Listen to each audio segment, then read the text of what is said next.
네, 오늘 대통령이 주재한 교육개혁 관계장관 회의 결과 대학 입시에서 학생부 종합전형 학종을 획기적으로 개선을 하고 정시의 비율을 상향시키겠다는 계획이 나왔습니다.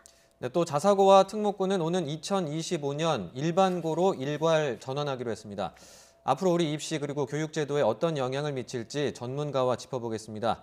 이만기 UA 교육평가연구소장과 함께합니다. 안녕하십니까? 안녕하십니까? 네, 그간 사실 교육 전문가로서 여러 교육 정책의 굴곡을 겪어 오셨기 때문에 이번 정책 발표도 또 어떻게 다가오실지 궁금한데 오늘 발표에도 그런 말이 나왔지만 부모의 정보력과 경제력이 입시를 어떻게 결정한다 이런 말이 나오는 게 현실이다. 그래서 좀 바꾸기로 했다. 이게 오늘 발표의 핵심이라고 할 수 있는데 지금 일단 대학 입시 전형 어떻게 돼 있는지 좀 설명을 해주세요. 수시와 정시가 있고요. 네. 수시는 9월에 하고 정시는 12월에 합니다. 그런데 수시는 학생부와 논술, 그다음에 실기로 가는 거예요. 네. 그런데 이제 학생부 전형에 학생부 교과가 있고 종합이 있는데 그 종합 전형은 이제 교과와 비교과 활동이 포함되어 있어서 결국 비교과 활동에 부모의 영향이 클 수 있다. 이것이 이제 현재 관건이 되고 있는 거죠. 비교과라는 게 이제 학교에서 치는 시험 성적 외에 나머지 이제 체험 활동이라든지 모든 게 이제 다 들어가는 거죠. 뭉뚱이 이제 창의적 체험 활동이라고 얘기하는데요. 네. 자율활동, 진로활동, 봉사활동, 동아리활동. 그중에서 이제 봉사활동 빼고 나머지 세 개가 소위 엄마 아빠 찬스가 개입될 여지가 많은 거죠. 네. 이 학생부 종합 전형에 이제 어쨌든 부모의 영향력이 입김이 영향을 미칠 우려가 크기 때문에 이걸 좀 바꿔야 된다 이런 목소리가 나오고 있는 건데 서울의 상위권 대학에서 이 학생부 종합 전형 비율이 높다고 하던데 그 이유가 뭔지 좀 설명해 주시죠. 일단 대학들이 가장 높은 게 서울대학이 제일 높아요. 한 80% 정도가 되거든요. 네. 그런데 대학들이 왜 학종을 좋아하냐면 일단 학종으로 들어온 애들이 전공 적합성이 높아요. 원하는 들어오는 소위 그 충성도가 높은 것이고 또 내신 성적 관리가 잘 돼 있으니까 성실하고 그런가 하면 중도 이탈률이 굉장히 적습니다. 그 과에 만족을 하니까. 그런데 정시모집인 경우는 그런 게 좀 없어서 실제로 대학들은 학종을 좋아할 수밖에 없다 이렇게 얘기할 수 있습니다. 학교 입장에선 그런 거고 네. 또 그렇지 않은 또 부작용은 어떤 것들이 있습니까? 이제 내신의 영향이 너무 커지기 때문에 그 내신 경쟁이 치열한 거. 그다음에 이제 오늘도 얘기가 되겠습니다만은 엄마 아빠 찬스가 영향을 미칠 수 있는 거. 이런 것들이 또 소위 이제 활동이 다양한 특목고나 자사고 애들에게 좀 유리할 수 있는 거. 이런 것들이 지금 문제가 되고 있는 것이죠. 네. 오늘 정부가 서울 주요 대학교의 정시 비중을 늘리겠다 이렇게 발표를 한 게 이게 서울 주요 대학으로 국한을 한 이유가 있습니까? 서울 주요 대학들이 정시 비중이 좀 낮죠. 낮은데 또 그들의 대학의 영향력이 크다 보니까 입시가 그들에 의해서 좌지우지 되거든요. 사실 지방 같은 건 정시 모집 비율이 좀 낮긴 해요. 근데 지방은 이제 지역 대학들은 지역 애들이 많이 가기 때문에 큰 문제가 안 되는데 서울은 모이잖아요. 네. 모이는데 학종의 영향력이 크다 보니까 마치 입시가 학종으로 좌지우지 되는 것처럼 느낌이 있으니까 이제 정부가 나서는 것이죠. 네, 사실 이번 정책 발표에는 불공정이란 어떤 그 키워드 때문에 나온 정책 아니겠습니까? 지금 교육 현장에서도 고교도 당사자가 될 것이고 대학교 또 학원 여러 가지 단체들이 있습니다. 전교조 교총 있지만 다 반응이 다른데 전문가로서 이렇게 좀 정시를 확대한다는 자체는 어떻게 평가하세요? 일단은 근본적으로 이제 학종은 공정하지 않고 수능은 공정하다는 프레임 자체는 옳은 건 아닙니다. 그때도 이제 다르긴 한데. 근데 이제 정시를 확대한다고 하는 것은 여러 가지 이점이 있죠. 일단 패자부활의 기회도 있고 또 내신이 불리한 애들에 대한 어떤 그 만회도 있고 또 이제 수능은 주관적인 것이 개입할 여지가 없기 때문에 공정성 시비에서 조금 자유로울 수 있어요. 그런 면에서는 바람직하긴 한데 사실 급작스러운 변화는 사실은 바람직하지 않은 겁니다. 학생부 종합 전형의 공정성을 그럼 높이려면 어떤 방안들이 가능을 할까요? 지금 이제 정부가 13개 대학에 대해서 실태 조사를 하고 있는데 거기서 나오겠지만 일단 학종은 태생적으로 공정성 시비에서 자유로울 수 없어요. 왜냐하면 정성평가니까. 근데 그럼에도 불구하고 예를 들면 어떤 그 평가의 결과를 공개한다거나 평가의 과정을 건대거나 그럴 경우에는 좀 공정함이 묻어나는데 실제로 근본적으로는 정성평가가 바탕이 되기 때문에 100% 공정하다 보기는 어려움이 있습니다. 네.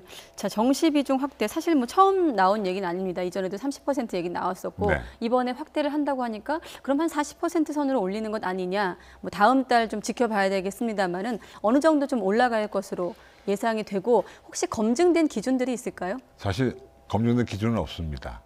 사실 뭐 느낌적으로 이 정도가 좋겠다는 생각은 가지고 있는데 뭐 네. 그럴 30%일 경우에 25%일 경우에 40%일 경우에 여러 가지 상황에 대해서는 검증된 건 없는데 네. 실제로 지금 주요 대학이 한 20% 정도 선이 되거든요.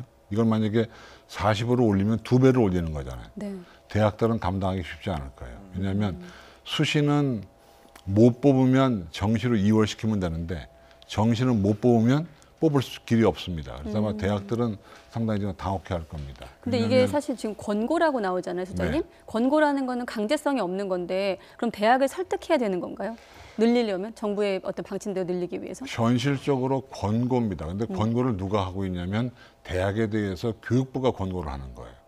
그죠? 그럼 결국은 교육부의 권고를 대학이 무시할 수 있느냐? 절대로 없죠. 네. 왜냐하면 대학이 재정이 부족한데 그 재정의 부족함을 메꿔주는 게 교육부인데 교육부가 재정 지원 사업 같은 걸 통해서 교육부에다 권고를 하면 대학은 거부할 수 있는 권한이 없죠. 사실상 강제력이 있는 거군요. 강제력이 있습니다. 그 앞서도 말씀해 주신 것처럼 이제 그 주관이 개입할 여지가 좀 적다 보니까 정시를 늘려야 된다 이런 목소리가 계속 나오고 있는 건데 네. 근데 정시 확대가 또 사교육 의존도를 높이고 또 오히려 고소득층 자녀에게 더 유리한 게 아니냐 이런 또 우려도 나오는 것 같습니다. 근본적으로 고소득층 자녀는 뭐래도 유리합니다.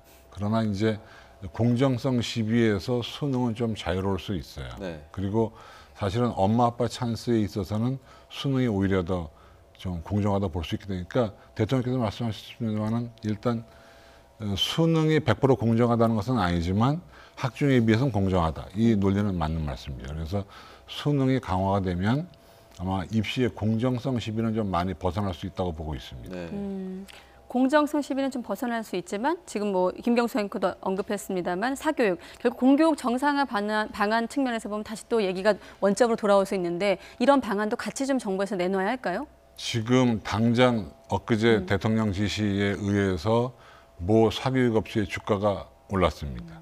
결국은 이번 조치에 가장 환영하는 것은 사교육자들은 환영을 할 겁니다. 왜냐하면 당연히 수능 사교육이 늘 수밖에 없는 그런 상황이기 때문에 사실은 뭐 제가 이렇게 오늘 나오기 전에 몇몇 분들에게 이렇게 좀 이렇게 전화 통화를 돌려봐도 네. 뭐 우린 나쁠 거 없다는 그런 분위기이기 때문에 사실은 사교육의 근절 대책도 아마 동시에 나올 거라고 저는 보고 있어요. 왜냐하면 네. 정부가 바보가 아닌 이상 뭐 키워줄 리는 없으니까 적어도 이제 사교육을 억제하는 어떤 정책도 동반되리라고 보고 있습니다. 이를테면 어떤 것들이 있을까요? 뭐 예를 들면 뭐 고소득 강사에 대한 세무조사 또는 뭐 애들이 많이 모이는 학원에 대한 세무조사 이런 거 정도가 있을 거고 또 어쩌면 뭐 수강 시간에 대한 어떤 통제도 있을 것 같고 여러 가지 방법은 뭐 감안할 수 있겠죠.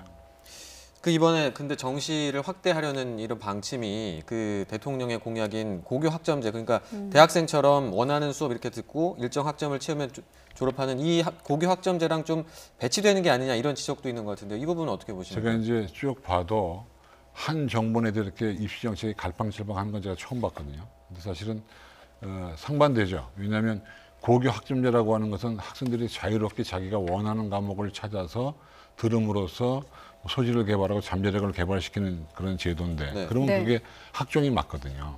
그런데 이제 수능이라는 제도는 특정 과목을 획일화시켜서 거기서 점수를 따는 거란 말입니다. 네. 그러니까 고교 학점제하고 이 정시 모집 수능 확대하고는 잘 결이 잘 안 맞는 거예요. 그럼 거기도 보완책이 좀 필요하겠네요. 보완책이 나오겠죠. 네. 그리고 또 한 가지가 지금 자사고와 특목고 2025년 뭐 지난번에 나온 얘기긴 합니다만 일반고로 일관 전환하겠다는 방침도 나왔는데 지금 이번 정시 확대 방침과 맞물려서 어떤 변화가 좀 있을 것으로 예상하십니까? 일단 현 정부의 정책은 자사고나 특목고를 없애겠다는 정책이 공약이었잖아요. 네. 그렇죠? 근데 정시 모집의 수능 전형이 확대가 되면 자사고 특목고한테 유리할 수밖에 없어요. 네. 그러니까 좀 이것도 좀 엇박자가 되는 거죠. 그러니까 결국 내신 성적 잘 따기 위해서 자사고 특목고 일반고에 가려던 아이들이 네. 이제 자사고 가도 되겠네. 비록 뭐 5년 후에 문 닫을지언정 당장 나하고는 관계 없으니까 자사고 지원율 자체가 네. 쇠락하다가 다시 올라갈 수도 있는 양상을 가지고 있습니다. 네. 알겠습니다. 알겠습니다. 교육 현장의 혼란을 좀 최소화할 수 있는 그런 좀 구체적인 대책들이 나와야 될 곧 나오겠죠. 상황인 거죠? 네, 아무튼 방향은 정해졌지만 좀 이를 현실화시킬 말씀하신 대로 좀 엇갈리는 부분들도 많은 것 같아요. 지금 보완책이 필요한데 좀 지켜보도록 하겠습니다. 네. 예. 지금까지 이만기 UA 교육평가 연구소장과 함께했습니다. 네. 오늘 말씀 고맙습니다, 고맙습니다. 소장님. 고맙습니다.